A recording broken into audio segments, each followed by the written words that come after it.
Thank you everyone. Thank you, Sam. Good morning, everyone. Yeah, first of all protocols observed. My name is Edwin Sifuna. I'm your senator here in Nairobi. I'm also the deputy whip of the minority in the Senate, and that's the reason why I came late. I want to apologize. I came late because we have sittings in the morning on Wednesdays, and as a whip, it's my responsibility to ensure that the sessions don't collapse due to lack of quorum. So I had to make sure that the session begins before I come here. Karoli has also reminded you that I am still the SG of ODM, and we will address those issues shortly. But first of all, Ndindi, there is no one in this room who thinks that when we are talking about the 125 people who are richer than the 43 million of us, that Sifuna is on that list. I just happen to be sitting next to you. Because I've seen some articles about shareholders of Kenya Power and this dividend manenos. We will address them very shortly. The conversation that is going on Parliament now is actually the debate on the President's State of the Nation address. And it is a critical conversation. I am actually very happy to have come to this particular launch. Because I believe that the state of the nation is the state of the people. And luckily for me, I have not yet gotten my opportunity to debate. And the people at Oxfam, all I can say is you don't know what you have done. You don't know what you have done. Because with this report, this is a very powerful weapon.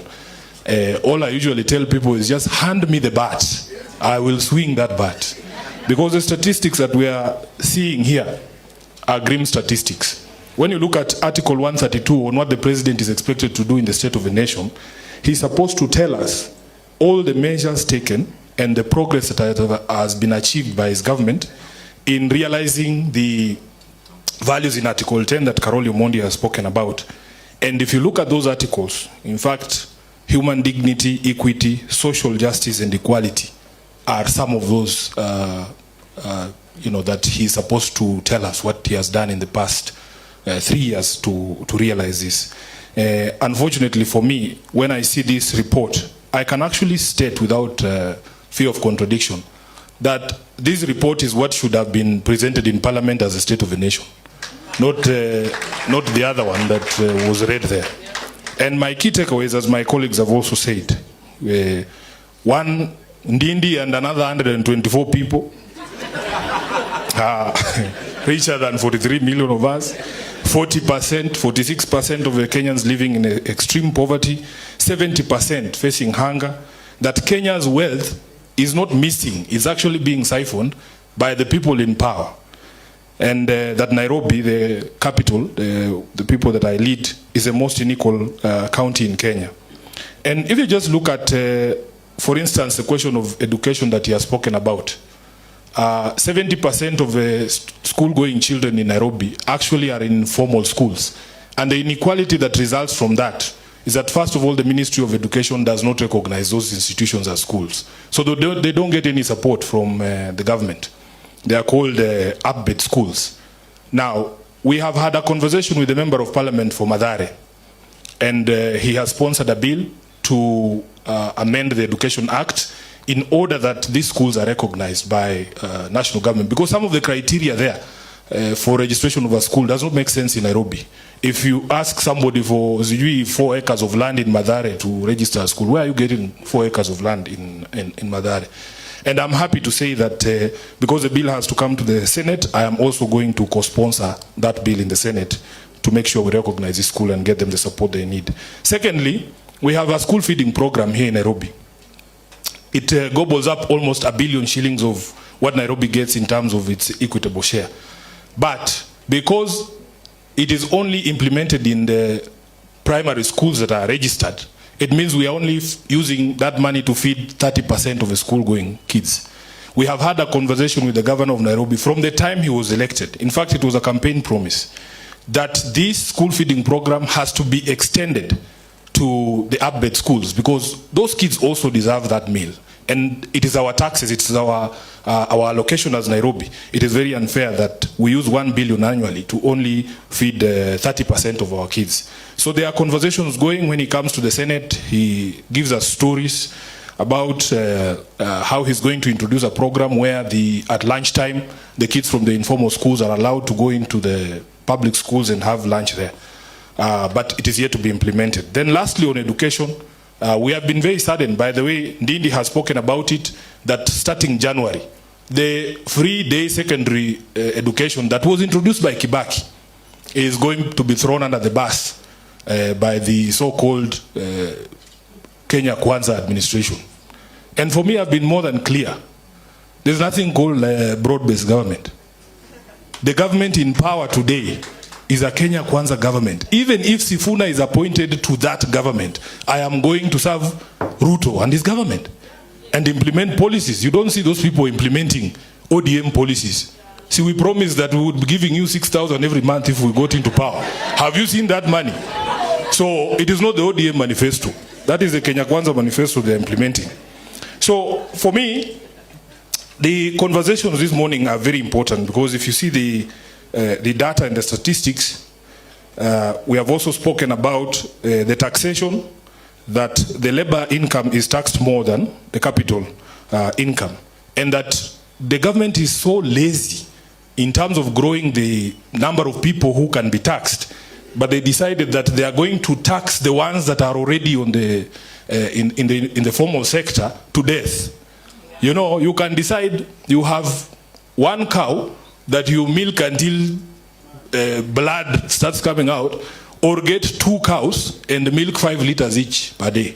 So you have to create opportunities. You have seen the report here saying that some of the drivers of inequality is that we are not creating quality jobs. There are actually no jobs. If you just grew the number of people on the payslip group, then you have a larger base from which to tax. But they have decided that the few of you who are on the payroll are going to be taxed to death. When I look at how much money I contribute in the housing levy and these other ones, it drives me insane, man. It's crazy. I pay over 35,000 shillings for housing levy alone. And it is ridiculous. Because as I've told Ndindi there, I'm not a very rich man. That 35,000 can help me somewhere. Then there is, which one have I left out? There is solutions that have been proposed in this report. And I want to say one thing about the generation of leaders that we've seen here, Karoli, myself, and Ndindi, is first of all, good leaders must accept that there are things that you don't know, that you have certain blind spots, that there are experts and people who can give you the knowledge and the data, and that there are solutions that are progressive solutions that you can actually adapt and save the country. The problem is we have people in office who are know-it-alls.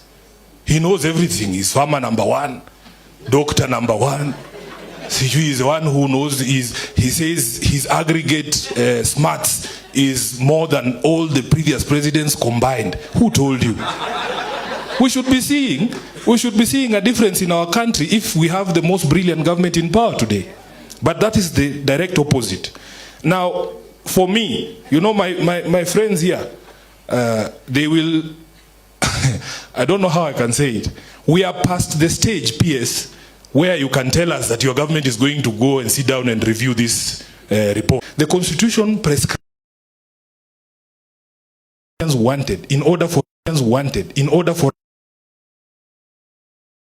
a government 6 essential values, and the first one is human rights, the second one is equality, the third one is freedom, the fourth one is democracy, fifth is social justice, and the last one is rule of law. That is the criteria for a government.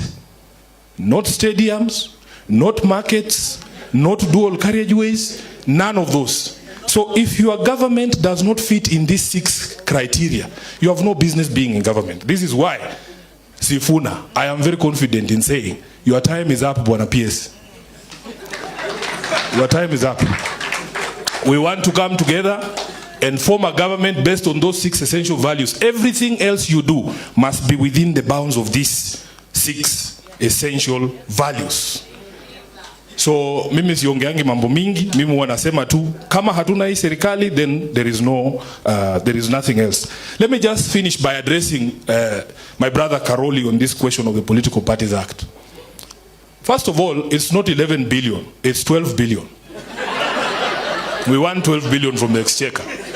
Now, there is a thinking that went into the political parties fund, Karoli, that in fact you need to free these institutions, the political institutions, because they are the drivers of democracy, from influence.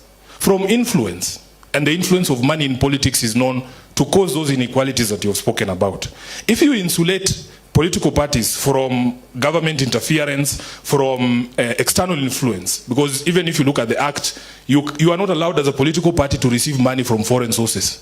That is something that you know. And this 12 billion has accumulated from 2014 because the law that you passed in the National Assembly, because the Senate doesn't touch money bills. No.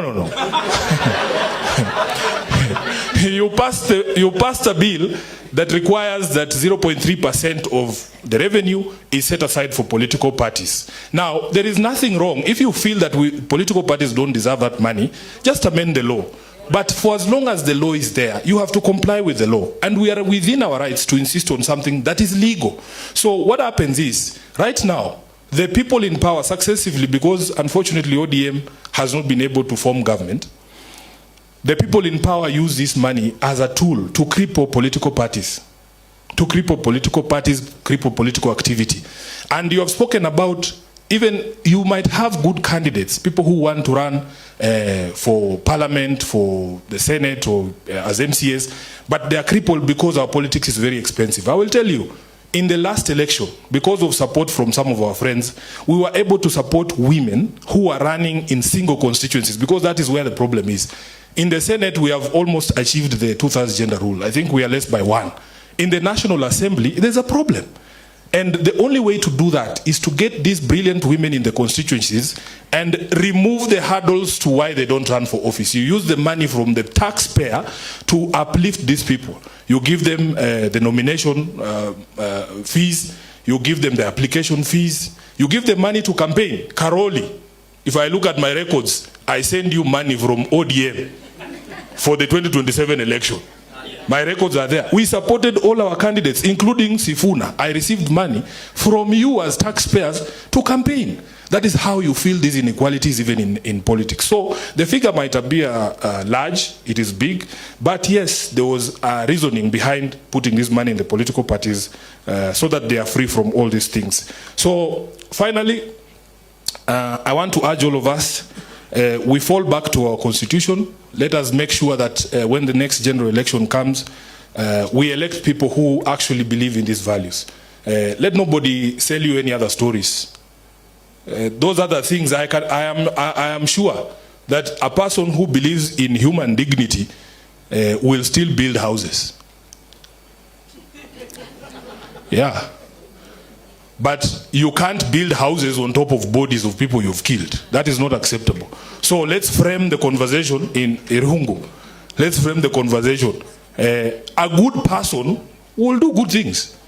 Yeah, you have to believe in these values, and the rest of us who don't believe in them, your time is up, you need to go home. Is there anything I've not said? One time. Asante.